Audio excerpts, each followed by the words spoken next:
안녕하십니까. 오늘도 원영사제가 고생하는 증산 집사에게 보내는 서감문 한 점으로 출발을 해 보겠습니다. 1937년 정축년 2월 15일 여관에서 번갯불 만남은 위로되기는 적고 서운함만 많습니다. 상가 엿줍는 요즘에 형께서는 몸은 연이어 두루 건강하시고 성녀를 모시는 식구들은 고로 잘 지내고 계시지요. 신도 6이라는 아이 내외는 잘 지내고 있습니까?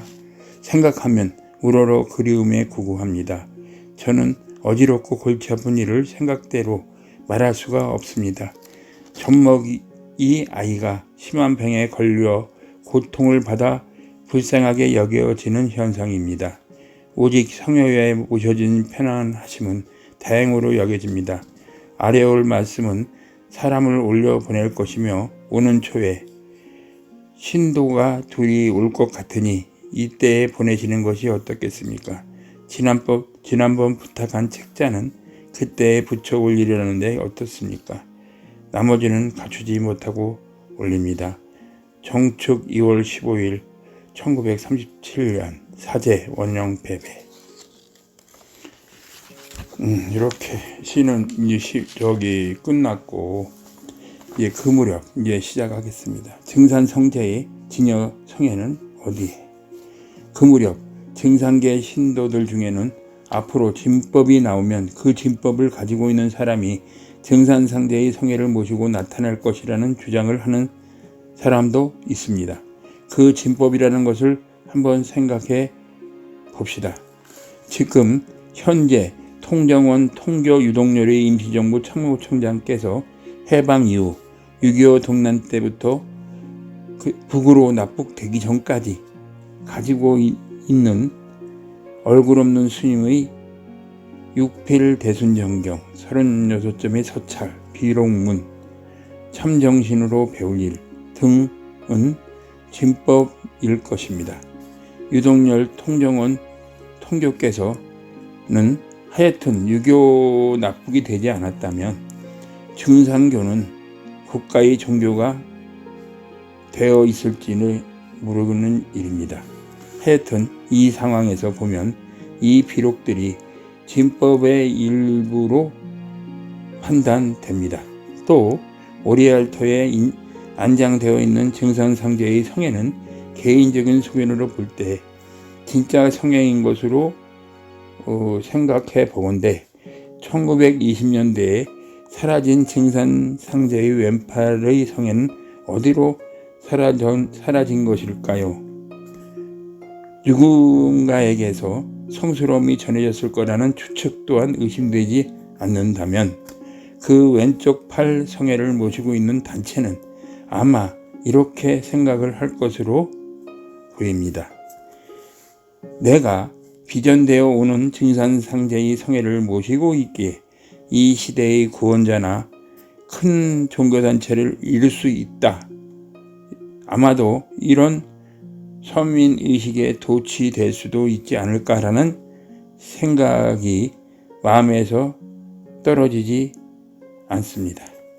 그동안 증산상제를 모셔가는 싸움은 여기에서 그치지 않았습니다.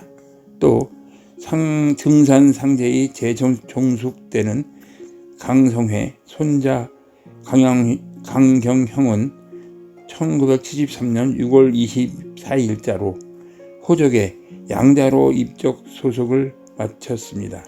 증산상제에게는 족보상으로 대를 이을 사람이 된 것입니다.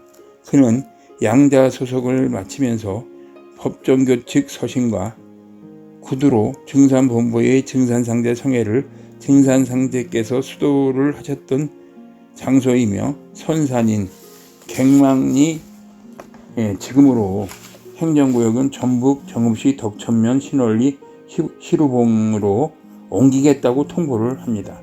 이 같은 통보와 함께 다시 증산상제의 성회를 빼앗기는 싸움이 재현되었습니다. 법정교 간부들은 강경형의 통보를 묵살할 수밖에 없었습니다. 그리고 나서 은근히 걱정이 되었습니다. 양자 소속을 마친 강경형이 제 아버지인 증산, 어머니 포함이지요. 유고를 모시러 온다는 어쩌면 합법적인 성격을 띤 요구였기 때문입니다.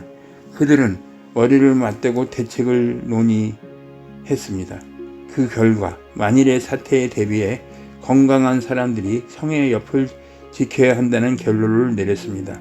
그러나 큰일은 일어나지 않을 것이라는 생각으로 대비를 완벽하게 하지는 못하였습니다. 1973년 11월 10일 늦가을의 싸늘함을 느낄 때였습니다. 강경형은 9-1200호 영구차를 전세 내어 그 차에 친척과 인부 12명을 싣고 성애가 모신 곳에 도착을 하였습니다.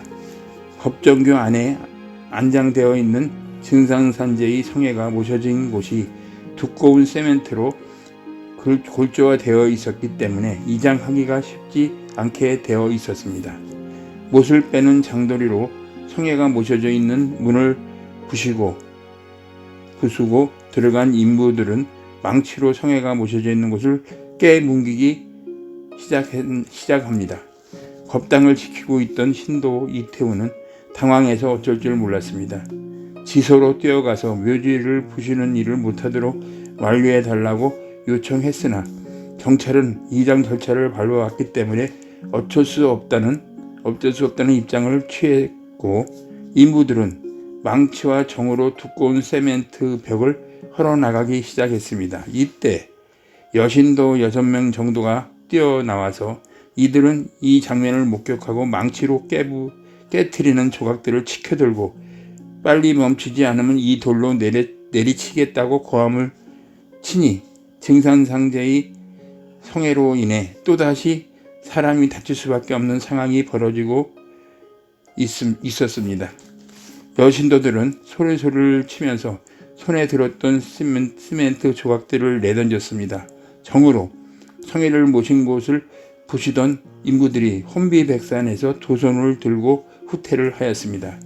우리는 일당을 벌기 위해 온 인부들입니다. 여기서 나갈 테니 그 돌들을 내려 놓으십시오. 살기등등하게 소리 지르며 시멘트 조각을 들고 있는 여신도들의 행동에 놀란 인부들은 더 이상의 작업을 하지 못하고 그 안에서 나오게 되었습니다. 그렇게 강경형은 성애를 옮기는 뜻을 이루지 못하고 결국 되돌아갑니다.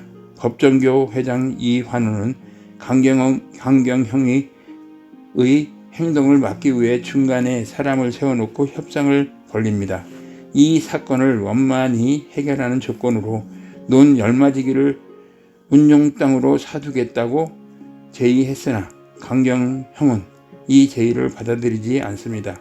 사태가 이렇게 발전하자 이환우는 전주 검찰청에 강대항을 상대로 무단 주거 침입, 기물 파손, 성애, 현지 보관 등의 건으로 고소를 제기합니다. 증산상제의 양자로서 증산의 성애를 이장하려다가 고소까지 당한 강경형은 11월 29일에 전주지방법원에 법정교 계묘 이완우를 상대로 양부의 유고를 인도하라는 취지의 소송을 제기하게 됩니다. 증산 연구가인 예산농전의 홍범초 교수를 비롯 증산종단의 통일회와 각 종단 대표들이 성애는 양자가 아닌 교단에서 모셔야 한다는 내용의 성명서를 발표하며 강경형이 성애를 이전하려는 것에 대해 쐐기를 박습니다. 결국 증산상제의 사후 64년째 되던 해에 그의 성애가 법정 시비거리로 등장했습니다. 증산상제의 종교하고 관련 있는 사람들이 여기저기 옮겨가는 증산상제의 성애는 이제는 법정 판결로 어디로 또 가야 할지 모르는 형국에 처하게 된 것입니다. 이 재판에서 증산상제의 성애는 어디로 옮기려고 판결이 날 것인가 궁금합니다. 마음이 아픕니다. 오늘은 여기까지 하고 내일은 이 재판을 지켜보는 사람들에게 조차 관심 대상이 되었던 내용들을 살펴보기로 하겠습니다. 오늘도 마무리 잘 하시고 행복한 날 되십시오. 감사합니다.